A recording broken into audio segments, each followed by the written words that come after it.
জীবন, আমি খুব বড় ভুল করে ফেলেছি। কিন্তু আসলে হয়েছে কি, টাকা আমি নিতাম না, আমি তো মানা করে দিয়েছিলাম। কিন্তু এই তারা দেবী, উনি আমাকে বললেন টাকা নিয়ে নিন আর নিজের মুখটা বন্ধ রাখুন। কি করতাম আমি, আপনি বলুন। এমনি তো আমার তো এক যুবতী সুন্দরী মেয়ে আছে, ওর ভবিষ্যতের কথা তো আমাকে ভাবতে হবে, ওর দিকটাও তো আমাকে দেখতে হতো। তাই আমি ভাবলাম যে যা হওয়ার তা তো হয়ে গেছে। টাকা নিলে আমি ওনাকে টাকা দিয়েছিলাম যখন উনি... আমি তোমার আর ওই মিথ্যে বাহানা শুনতে চাই না, অনেক হয়ে গেছে।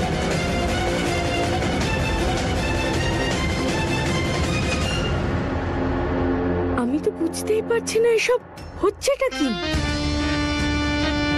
শোনো, ওনার মুখ বন্ধ করার জন্য টাকা দিয়েছে, এগুলো কি তারা বৌমা? আপনারা সহজ সরল হওয়ার ভান করবেন না, কিন্তু আপনারা সবাই জানতেন যে আমার ফুলকে বোকা বানানো হচ্ছে, সত্যিটা গোপন করা হচ্ছে।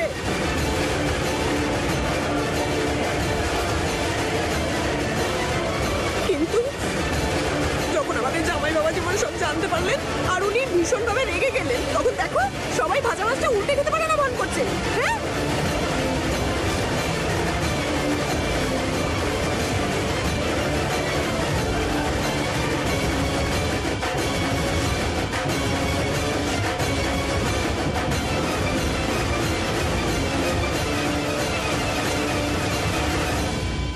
তোমরা সবাই জানতে যে ফুলকে মিথ্যে বলা হচ্ছে, ওর থেকে এই সত্যিটা লুকোনো হচ্ছে যে ও একজনের দ্বিতীয় স্ত্রী হতে চলেছে।